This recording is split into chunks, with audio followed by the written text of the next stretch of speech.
Okay, so it's amazing actually sometimes when you preach on this. This story is funny. Yesterday I was laughing as I was finishing up this. I'll grab one of these small guys here. Actually, this story, which we did the first part a few weeks ago, is this miracle happened again because when you start digging into the Word actually, and you start like taking bread, like what Jesus did, and pulling it apart, it actually starts multiplying, and there's more and more that comes out of it. It was pretty crazy, actually.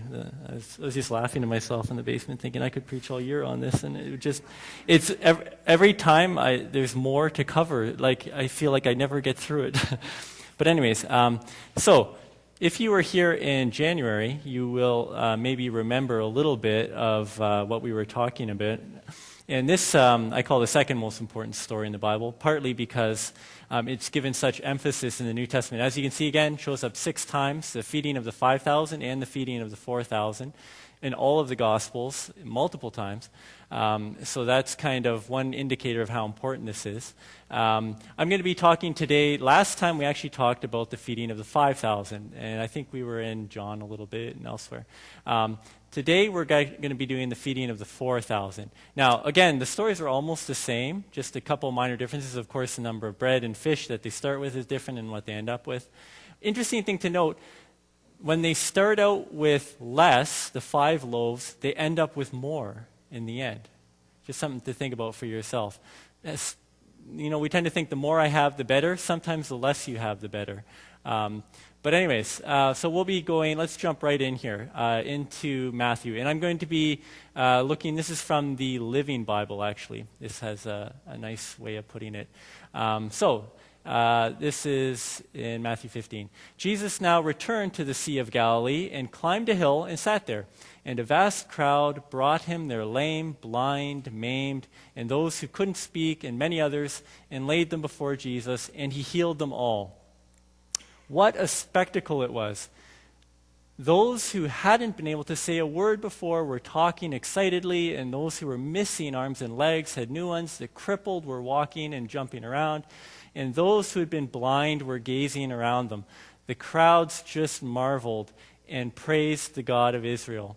Then Jesus called his disciples to him and said, I pity these people. They've been here with me for 3 days now and have nothing left to eat. I don't want to send them home hungry, or they might faint along the road. The disciples replied, and where would we get enough here in the desert to eat for all this mob? I like the way he said mob here. Jesus asked them, how much food do you have? And they replied, 7 loaves of bread and a few small fish. Then Jesus told all the people to sit down on the ground, and he took the 7 loaves and fish and gave thanks to God for them and divided them into pieces and gave them to the disciples who presented them to the crowd. And everyone ate until full, 4,000 men, besides the women and children. And afterwards, when the scraps were picked up, there were 7 basketfuls left over. Then Jesus sent the people home and got into the boat and crossed to Magadan. It's a region there nearby. So, first thing I'd like to note is just, if you're new to church, or maybe you're new to following Jesus, all I can say is this: listen to this story and welcome to the kingdom of God. This is a good little nugget of what the kingdom is like we see in this story. Look at this. We have blind people getting healed, maimed, all kinds of sick, paralyzed. Sick are being healed, hungry are getting fed, not just a little bit, but they're feasting there. The good news is being proclaimed. That's what Jesus is doing over the 3 days. There's new life, new freedom. And the key to this story and all of Jesus' miracles is, here's Jesus, not just Savior, but Lord, right in the center of it all. That's what they all come back to Jesus. So I want us, and maybe for those who we've been in church a long time, this is all old hat for us. Maybe let some of this excitement build again. This is the kingdom, not just in the story. We have people right here in this room who have been healed of sicknesses, sometimes multiple times. This isn't just 2,000 years ago and whatever. There are people here that have struggled with even serious stuff, cancer and other stuff, and God has touched them and healed them. Amazing. This is today still. We have people today who have nothing, all kinds of trouble in their life, and God is providing for them, and they're feasting in God. And we have good news being proclaimed. We have new life, new freedom. This is all today. This isn't just a 2,000 year ago story. So let's keep that in mind when we're looking at this whole thing. We're talking about the here and now, not just back then. So a recap from last time. One of the first lessons we can learn from this is we need to stop focusing always on the material stuff. And we're great at doing this because it's our nature, right? We like to see what we have in front of us. And that's what the disciples were doing. Where are we going to get bread? Interesting, what we just read, this is the second time it's happened now. They had already had the feeding of the 5,000 not too long before. And the disciples are, again, they still haven't gotten it. Where could we get bread for all these people? They just saw him multiply it before. It's almost the exact same thing. And they're still focusing on the material. So we need to stop, and this is a lifetime learning, right? It's not like we're going to learn this overnight. We need to stop focusing on all the stuff we have and start focusing on Jesus. Second lesson, Jesus is Lord. This means in the story we see he's the boss here. If he wants to feed the people, he will. Doesn't matter how much bread he has or fish. Doesn't matter if there's nothing. He'll make it happen. So because Jesus is completely in control and he's sovereign, we can stop worrying, actually, in life. I know we like to worry sometimes, even though it does us no good. But you know what? Let's stop worrying. Let's stop doubting and just follow him. And if you're wondering, what does follow him mean? Be with him, learn with him, do what he says. That's the key thing there. So, new for this week. Jesus came for the needy, not for the self-sufficient. So let's keep needing him. Now this is one of these, actually most of the points I'm making are so obvious we tend to miss them. They're hiding in plain sight. But let's look at something here in the story. Notice in the beginning, who's brought to Jesus? Lame, I've highlighted here, lame, blind, maimed, those who couldn't speak, and many others who are needy. We don't hear, the Pharisees were brought to him, or the guys who had rich and had no need for anything were brought to him. Who's receiving here from Jesus in the beginning of the story, even before he feeds? The needy. It's the needy who are brought to Jesus, and he heals them all, it says. Now, we get a little later in the story, when he actually does the feeding. Notice what Jesus himself says. He says, we've been here 3 days. These people have nothing left to eat. He realizes they're hungry. He doesn't want to send them away, so they'll collapse or something. And he realizes there's a need here. And you'll find this in pretty much all of the miracles of Jesus. He's not just doing this for the fun of it. He's doing a miracle because it's needed at that point in time. And this is a critical point, and I think we kind of pass this over. But he has come for the needy. I want to hop into Luke here. This is actually the mission statement of Jesus. He says this right at the beginning of his ministry. He goes to the synagogue. He takes the scroll. He reads this. This is from Isaiah, by the way, this prophecy. And then he sits down, doesn't say a word. And everybody's just hanging on his words. And he says, today this is fulfilled. He's basically saying, this is what I'm here to do now. The Spirit of the Lord is upon me because he has anointed me to bring good news to the poor. He has sent me to proclaim release to the captives, recovery of sight to the blind, to let the oppressed go free, to proclaim the year of the Lord's favor. Again, notice the highlights here. What's interesting, very, very interesting in this, his mission statement, you notice he doesn't say, I've come to bring good news to the people or to everyone. He says, good news to the poor. I thought it was good news for everybody, isn't it? If you're poor, it is. Now, I have a question. Looking at yourself here, can you see yourself in this list? Are you one of these? Are you poor? Maybe not financially, but maybe poor in spirit? Because if these are who Jesus came for. And there are people in Jesus' day, were standing right in front of him, the Pharisees, who got nothing from him. Not because he didn't want to offer anything. They didn't need anything. They got it all together. They're all good. They know it all. And they were his worst enemies and got nothing from him. They were not needy. Look what else is said here. Jesus is looking to his disciples. This is the beginning of the Sermon on the Mount. And he says, blessed are you who are needy. God's kingdom belongs to you. Or in other versions, blessed are the poor. We kind of covered that recently too. And he makes this most clear in Luke 5. He says, healthy people don't need a doctor, sick people do. I have come to call not those who think they are righteous, but those who know they're sinners and need to repent.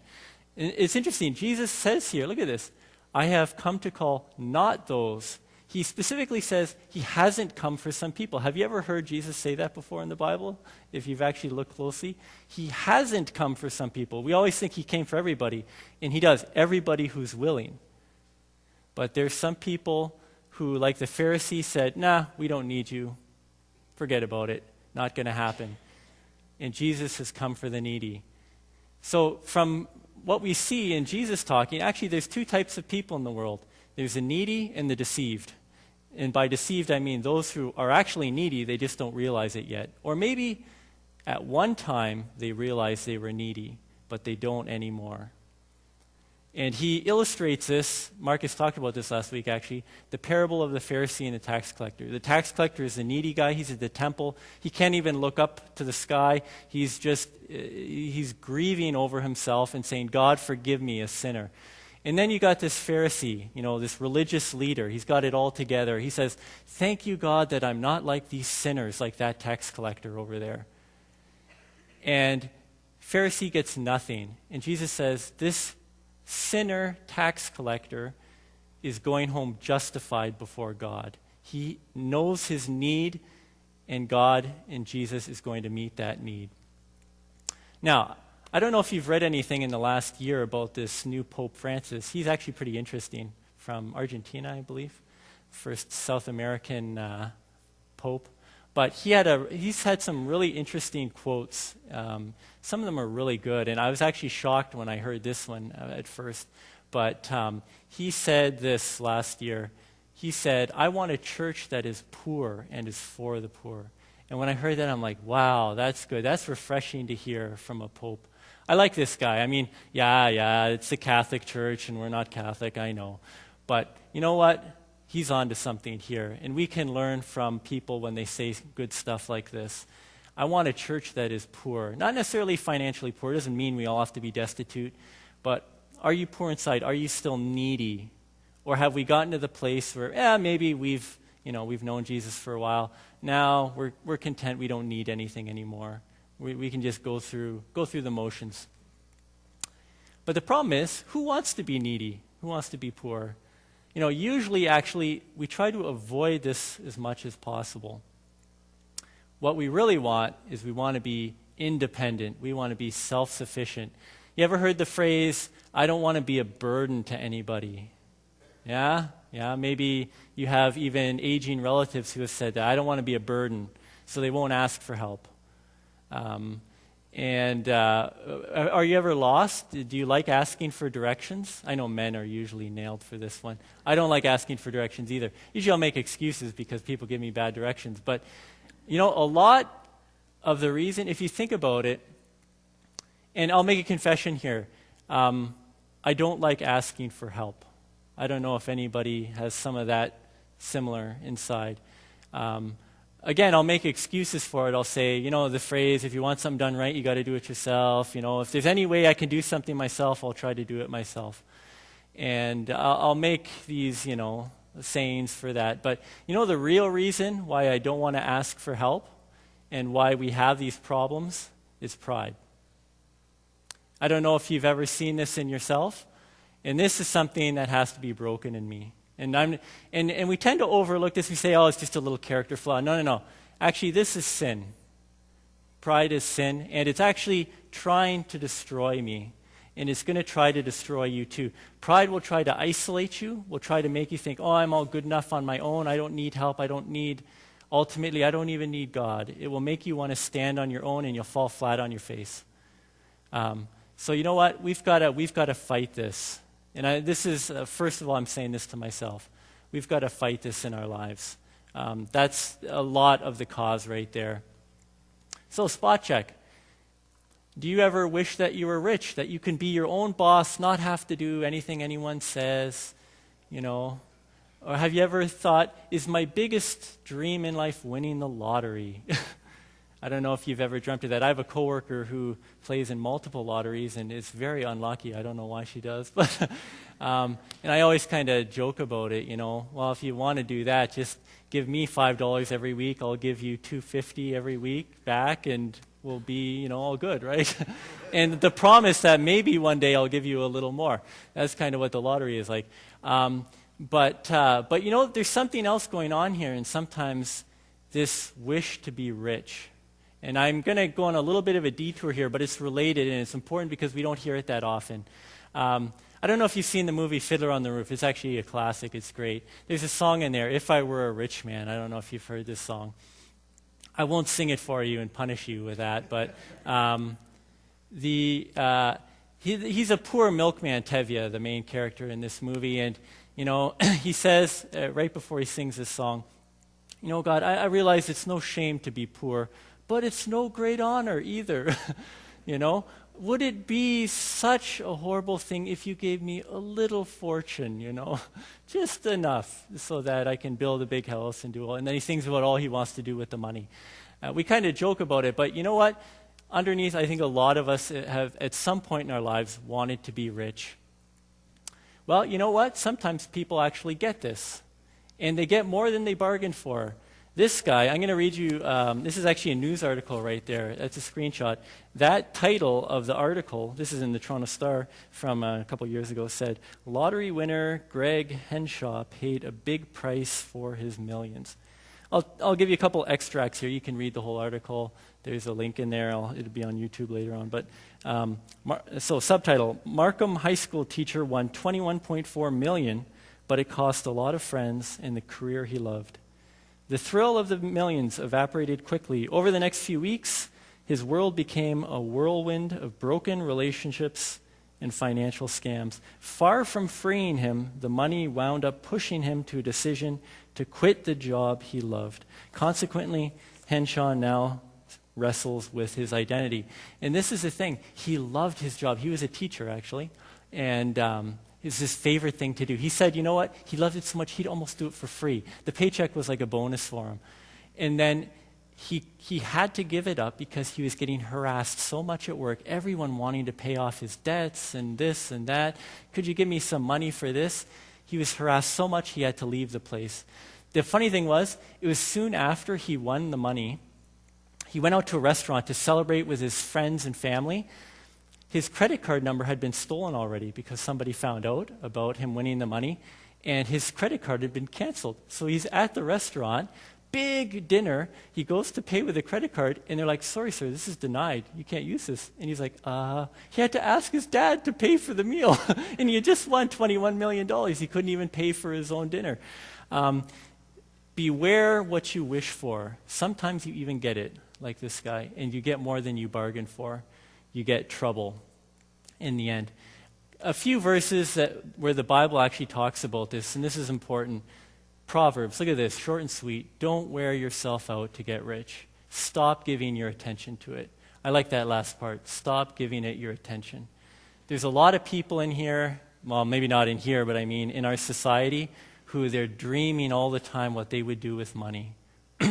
It's not going to lead you anywhere good. In Luke, Jesus actually tells the people, be careful to guard yourself from every kind of greed. Life is not about having a lot of material possessions. Then he tells the parable of the rich fool and what the love of money got for that rich fool. Now, important to note, you don't have to be rich to love money. I don't know if you've ever thought about that. We tend to think of those greedy people as the rich, and I mean, sometimes they are, but you know what? You can be dirt poor and still love money and always want more. So we all need to watch out for this, that we love God and not money. Then, later on, actually, Jesus tells this parable. Remember the sower sowing seeds out in a field? And he says, other people are like seeds planted among thorn bushes. They hear the word, but the worries of life, the deceitful pleasures of riches, and the desires for other things take over. They choke the word so that it can't produce anything. This is pretty strong. Choke it, sometimes to death. I'll show you what that looks like. This is a map right here. I know you can't see it in detail, but this is, of course, a world map Countries, the darker the red, this is actually, the subtitle on that is, oh yes, importance of religion by country. Oh yeah, I guess it looks a little different up on there than it does on the other screen. But basically the darker colors, those are countries where, this is from Gallup poll data, where it asked people, is religion an important part of your daily life, yes or no? So countries where it's darker, those are more, religion is more important to those countries.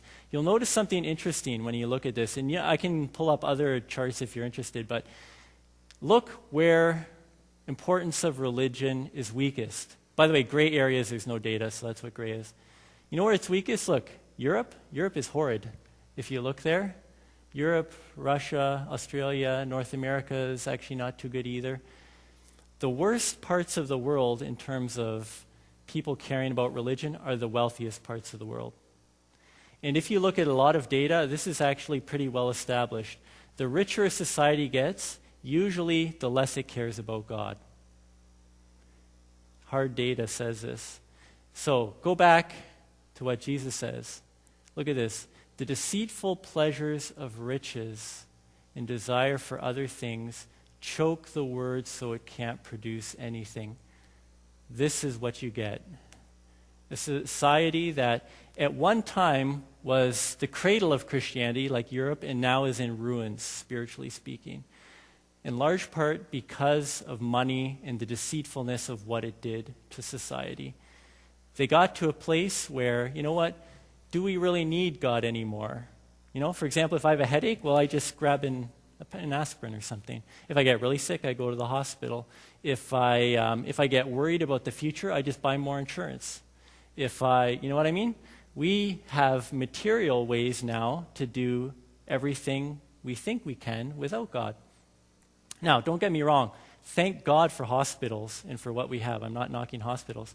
I'm just saying, have we substituted God with all kinds of material things, like with what we have? Or are we still relying on God? So beware of what money can do. And in Timothy, you have one of the strongest rebukes about money, where Paul says, but those who chase riches are constantly falling into temptation and snares. They are regularly caught by their own stupid and harmful desires, dragged down and pulled under into ruin and destruction. Wow, that's a mouthful. For the love of money and what it can buy is the root of all sorts of evil. You've probably heard that last line there. The kind of destruction it can lead to when we love money. When we're no longer needing God, but now we need money. So here's what we can do about it. Paul again is talking now to the Philippians, and he says to them, this is from a lifetime of experience. Pay attention to this. I know how to live in poverty or prosperity. No matter what the situation, I've learned the secret of how to live when I'm full or when I'm hungry, when I have too much or when I have too little. I can do everything through Christ who strengthens me. Everything. He knew he had sometimes dirt poor, didn't have a thing, shipwrecked. But through Jesus, when we rely on him, when we're needy on him, everything can work out. We can be happy in whatever situation we're in. Whether you're today, maybe you're from a very poor background, maybe from very rich, whatever. You can learn to have the joy of contentment in God and relying on him. So it's a quick spot check. Do you still need God? Maybe you did it one time. Do you still? So I'm talking about today, right?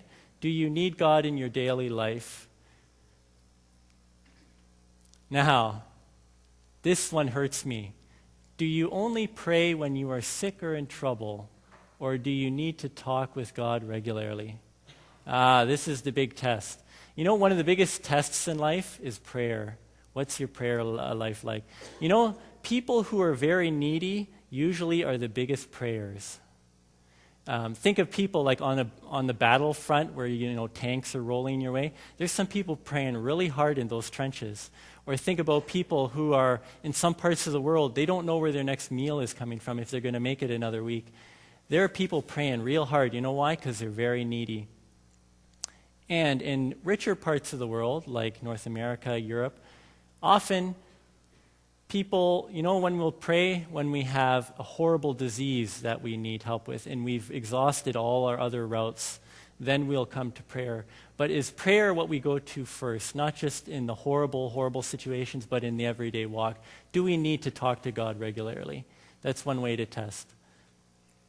And is Jesus active in your life, or is he just a religious tradition? A lot of people, do I'll come to church at Christmas and Easter, and, it's a nice tradition thing to do, but, is this real in my life? The same questions we could ask for church. Does our church still need God? And you're going to say, of course we do. But you know what? Sometimes we have things so well organized, we could run certain stuff, quote unquote, without God. I don't know if you ever thought that. Here's an interesting question. What would we do in a Sunday service if God's presence wasn't here? Would we just continue, I'll use a Marcus phrase here, to do as if he were here? Would we notice? We'd be thinking, something doesn't feel right about this service, but we got about 15 minutes budgeted for this time, so let's just keep the wheels moving, and we'll go home, have a good lunch. What would we do? Do we actually need him? Like if his presence weren't here, would we actually stop and say, wait, let's seek God, something's not right? Do we need him? So let's make this a goal. This is first of all for myself. I don't know where you're at, but you know what? Let's get to a place where we really need Jesus in our everyday life, where we need to talk to him. We need to rely on him for everything we have. Not just material stuff, but also spiritually and emotionally and everything we are. There's a couple of warnings what happens when you stop needing God. I won't go into these much because it'll take a while. If you look at Israel's history in the Old Testament, it's usually the worst times for them were the best times, best financially speaking. For example, they come into the Promised Land, they have peace for a while, and you know what they do? They end up forgetting about God, and they're just nice and easy, and and they turn to idol worship and everything. And God has to send all kinds of trials and trouble to get them to turn back to him. And then in the New Testament, you have this church in Laodicea. You might be familiar with that. Very wealthy, rich part of the world. And Jesus says they're lukewarm, and he rebukes them strongly. And when I say strongly, like seriously, this is what he says. You claim to be rich and successful and to have everything you need, but you don't know how bad off you are. You are pitiful, poor, blind, and naked. Wow. Can you imagine hearing that? And this is Jesus talking here. This isn't Paul. We know Paul sometimes, kind of roughs them up a little bit. You don't often hear Jesus talking like this. But he only talks like this to the church, to a church that has not forgotten him. They'll acknowledge him, but they don't need him anymore. Let's do ourselves and Jesus a favor. Let's never get to this place where we don't really need him anymore. So, recap number 3, Jesus came for the needy, not for the self-sufficient. If you're self-sufficient, you have everything you need, what good is Jesus to you? Nothing, really. He came for the needy. Let's keep needing him. This is critical. Whether you're poor or rich, whatever your situation in life, health-wise or ability, let's keep needing him. Lesson 4, Jesus gave everything. Let's respond in love and give ourselves away for him. I'm going to read a little bit from the Mark version of the feeding of the 4,000. We were originally looking in Matthew. And try to pay attention and see if you notice any differences in this version in Mark as opposed to Matthew. It says, Jesus took the 7 loaves of bread and gave thanks to God. He broke the loaves and gave them to his followers to give to the people. The followers gave the bread to them. They had a few small fish also. He gave thanks to God and told the followers to give the fish to them. One small difference in this Mark version, he actually takes the fish separately. In Matthew, it just says he took the bread and the fish, divided them, and handed them out. Why is Mark repeating himself and saying, and then he also took the fish? It's an interesting question. It might just seem like trivia to you, but there's an importance here. Partly it's because this becomes a template for communion, where Jesus takes the bread first and then separately the wine. And this is actually directly from the bread and the fish. But I want you to look at this. I highlighted something here. Give, give, give, give, give, give, give. I don't know if you noticed this when I was reading it. That is 6 times in 2 verses. How do you fit that much into 2 verses of giving? So you'll notice he gave thanks. He gave them to give to the people. Then they did give. Then he gave thanks again and gave the fish to the people again. So you get the pattern here. It's all about giving. In fact, this is really the miracle of giving, almost more than the miracle of the loaves and the fish. And here's an interesting question, too. Where do you think they got the bread and the fish from? In the feeding of the 4,000, we don't know. They don't say. But in the feeding of the 5,000, the disciples didn't even have the food. We hear in the book of John, one of the disciples comes up and says, well, we found a young boy who has the loaves and the fish, right? I don't know if you remember that part in the story. Think about that. Do you think the disciples stole that bread from the little boy? No, the little boy gave it to them. And here's a question. Where did the little boy get that from? Do you think he planned this all out in advance and said, well, there may be a few thousand people there. I better bring all kinds of bread. You know what happened? His mom or dad, I'm guessing he probably had a mom like mine who when she goes shopping, she shops for half the world. But his mom thought to herself, you know what? My boy's going out. There's probably going to be other kids there who maybe don't have food with them.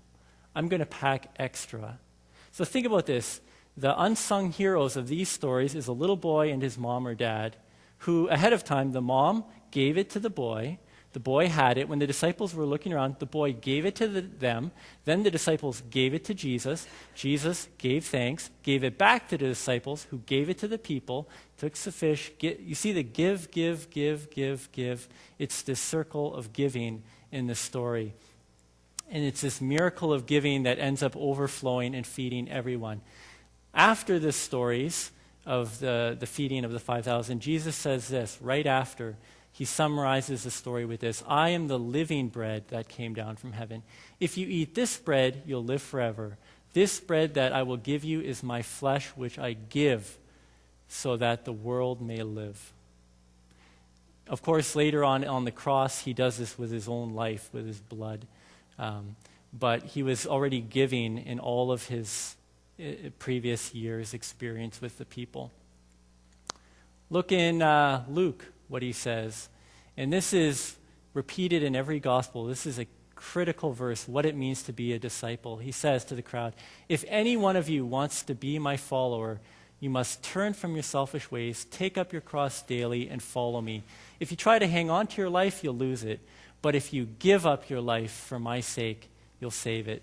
So you see here, Jesus gave. He sets the example for us. We're to give our life away. So question, and this is the $1 million question, are you giving yourself away for Jesus? Not just giving to Jesus, but I'm specifically saying giving yourself away for Jesus. Because a lot of what we do, it's not like Jesus is physically standing here. We're giving ourselves away to other people. And in doing that, we're giving ourselves to Jesus, actually. It's not always easy, but it will, underline, will lead to some of the best moments of your life when you give yourself away. So let's get practical. What are we talking about when I say giving yourself away? Well, there's the most obvious, being generous, giving to others, maybe with money or whatever you can share with them. How about inviting others for meals, hospitality, giving to people in your own home, visiting others who are suffering or lonely. We have a lot of people in this church, those who are older and who are suffering with illnesses and so on. Why not visit? How about serving in a ministry at church? This is a great church because we have so many volunteers here, and I want to thank you. That's amazing. If you're not doing anything serving in the church, why not consider something? Maybe you can seek God a little bit. What do you want me to do? Whether it's here or in whatever ministry God has for you. There's lots of opportunities in the community that you can volunteer in. And here's another thing. It's not specifically giving, but let's get inspired by others who are giving. For example, awesome people at church. I was going to put up a couple pictures, but I didn't have them. It's funny, the last time I had a picture of my mom in there, and she's at home, and she's like, you shouldn't have put me on there. You should have put Mrs. Dilgert. She's much better than me. I'm like, Mom, you're great. What are you complaining about? But you know what? She's right about something. The Dilgerts are awesome. I don't know if you know the Dilgers, if you're newer here. What an awesome couple they are. And you know what? They do it quietly in the background. You would never know. But I tell you who does know, God knows. And how pleased Jesus is with them. And I tell you, there are so many here. What a blessing we have here, especially of the older generation. We have people sitting right here, right now, who 40, 50, 60 plus years have been giving their life away for Jesus. Not for a big show, not to do, oh, look how great I am. They do it quietly behind the scenes. Maybe it's with bikes. You're fixing up bikes and shipping them off somewhere for people who can't afford them. Maybe we've got old seniors who are knitting stuff. Maybe they're even in poor health. They can't go anywhere, and they're knitting blankets, they're knitting whatever to send out to other people. I want to encourage you, let's learn from each other, especially the elders of the church who can show us a thing or two when it comes to giving your life away. Not only that, there's a lot of great Christian writers out there. John Piper is one that comes to mind. You might have others who just are inspiring to read. Encourage us to just give everything. Give yourself away. You won't regret it. And we see the early church doing that. Look at this. They, the people of the first church, would sell their property and possessions and give the money to whoever needed it. Day after day, they met together in the temple. They broke bread together in different homes and shared their food happily and freely while praising God. Does this sound like a burden to them? Oh, we've got he's in need again. You know what? They were happy to even sell their property and share with each other. You see what happens when you give your life away? This sounds difficult, like to sell property and so on. And maybe for some it was. Maybe for some it was just a rich guy and he had a property and he sold it. But you know what? The joy they had together, sharing that with each other, what's in store for us. And for those of you who, like I said, you're already there, you're doing this, don't give up. You know what? Everything you do, I want to encourage you, everything you do and everything you give for Jesus will last forever. You know what? Think about this for a second. Your house. What's going to happen with your house one day? Or your money? Or all of this? It's all going to be gone. We came into this world with nothing. We're leaving with nothing. But question, what are you going to offer to God when you see him one day? That house will be gone. And if you only used your house for yourself and never did nothing with it, well, what are you going to offer him with your house? But if you open up your house with hospitality and bring people in, you know what? You're inviting Jesus into your house. And he'll remember that. He'll remember that. You will come to him with an offering. Your car, if you only drive yourself around, it's utility, you need to get around. But what if you drove people around who couldn't get around? They were sick and drove them to a doctor's appointment. Now that car becomes a tool for the kingdom. And you're driving Jesus around in your car. What about, you could look at all these things that in normal everyday use, if we only do it for ourselves, you know what? There's going to be nothing to show for that in the end. But if we give ourselves away, if we give what we have away, that will last forever. You will come to God with an offering at the end of your life, not empty-handed. Don't come to God empty-handed when we're all done. And here's another thing. Please don't ever retire from doing good. You know what? You can retire from your job. Don't retire from the kingdom. God is never done with you. You can rest when you're in heaven. Until then, you're part of the kingdom. Isn't that true? And we have people here, thank you, that are doing this. They have not retired. They are working in the kingdom. Doesn't matter how old they are. Oh, on that note again, I'll say, look around you and see. You'll see examples. Go down in the cafe. Look in the kitchen. Who's there? Kasha, Mary, others. Look at how they're serving in the kingdom. Let's be inspired by each other. You know what? This is work that's done for Jesus, and it will last. I want to give you a couple inspiring stories. You may not know these people. Maybe some of you will. I don't know if you've heard of this gentleman. His name is Ronnie Smith. He was actually in the news. This was in December. And he's an American, or was an American because he's passed away now, but a chemistry teacher. So he wasn't a missionary per se, but he was teaching in Libya. As you know, there's a lot of stuff going on in that part of the world. But his whole family, they're all believers, living in Libya, not as missionaries, but living out their life of faith there. In December, he was gunned down outside of his home by unknown attackers. I don't think they still haven't caught them. Who knows if it's even a priority there. Maybe they're happy he's gone. I don't know. So his wife wrote an open letter from the widow of Ronnie Smith to the people of Libya.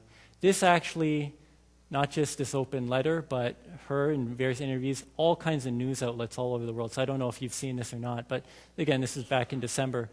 And this is a website. I encourage you to read this. It's only one page long. This is amazing. An open letter. And in that letter, she says directly to the attackers, I forgive you. Jesus would want us to forgive you. And she's talking about how God loves them. And you know what? Ronnie loved Libya, and if he would have had more time, he would have gladly done it. And then she says a couple of things. I'm going to just have a couple excerpts. I encourage you to read the whole thing. But she says, you know what, even knowing what we do now, we would have done it all over again. No regrets. We would have gone back to death. I think she still might be there right now. And she ends with this line, may Ronnie's blood shed on Libyan soil encourage peace and reconciliation between the Libyan people and God. That's how she opens that letter. She wrote this 1 week after her husband was murdered. It's online, you can see it. News outlets all over the place. What a testimony to God.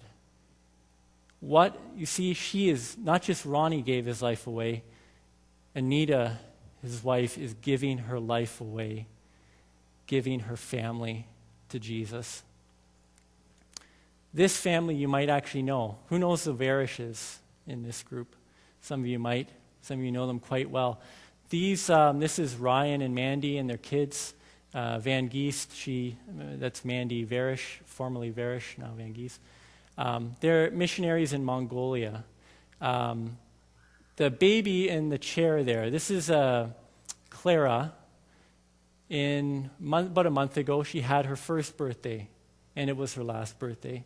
3 days later, she died in her sleep. And then, of course, they have to find her there in the crib. And I can't imagine what they're going through. But she's been journaling her experiences and on a website, Walking Without You, and I've got a link on the next page. But you read it, you read some of what in that other open letter was, and I'll just let the words speak for themselves. This is from a recent post. She said, we've given God our dreams, dreams of the life Clara could have, dreams of what our family would look like in the years to come on this earth. And we do surrender it all to Jesus, the author and perfecter of our faith. And I'm reading her stuff, and I'm reading that other post, and I'm thinking, you know what I hear when I'm reading through all this stuff? Jesus is worth it. He's worth it. Even in the hard times, you know what? He's worth living for. He's worth giving your life away for. He's even worth dying for. That probably won't happen for most of us. But you know what? Whatever you're going through in life, what you just saw up there is some of the hardest stuff you're going to see.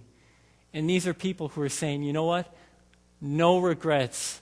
Giving my life away for Jesus, there's no regrets. It's all worth it. Every single thing is worth it. Jesus is the treasure you've been searching for, whether you found him or not. And if you can find that treasure, you know what? It doesn't matter what you're giving up. He's going to be worth it. You will find the joy. You will find what you need in the end. So Jesus gave everything for us. And let's respond in love and give ourselves away for him. I'm going to close with this one verse from Matthew 25. This is the story Jesus says of basically the last judgment. He's coming now, and he says there's going to be two groups of people, basically. And the funny thing was, he starts saying the same thing, or at least similar thing to both. He says to one group, you know what? I was hungry, you gave me food. I was thirsty, you gave me a drink. I was in prison, you visited me. And they're like, well, we didn't do that. Well, when did we see you? And the other group, too, the bad group says, you know what, well, we didn't see you like that either. Well, what do you mean? We didn't give you food or drink or anything like that. We never saw you in that situation. And then he ends with this powerful, powerful statement. And I'm going to end with this to encourage you to give yourself away to whoever God brings into your life.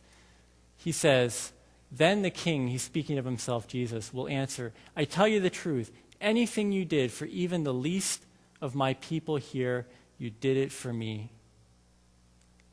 We can live our life, and even though Jesus physically isn't walking here anymore, by his Spirit he is, and the people we run into every day, we can treat like Jesus, and he will actually take that as for himself. Whatever you did for the least of these people here, you did it for me. Amen. Let's pray. Jesus, we just thank you that you are awesome. You are worth living for. You are worth giving all to. And I just pray that for those here, maybe some been in faith for a long time, that we would, again, refine that treasure, that daily joy of relying on you, of needing you in our lives, no matter how old we are or how long we followed, that we would be needy people, poor people who have to have you in their life, not because it's something they should be doing, but because we want and we need you. I pray for those too here. Maybe some are newer in the faith, or maybe some just deciding, is this Jesus, is he someone I want to follow? I just pray that by your Spirit, you would guide them, you would strengthen them, that you would bring them to the Father in your grace and mercy. And we just give you our lives. We offer ourselves to you in thanksgiving for what you've done for us, how you gave everything throughout all your ministry on the earth, throughout the cross. We see your love for us, constant, unmerited love. That's amazing. We want to thank you and give you the praise today. In Jesus' name, amen.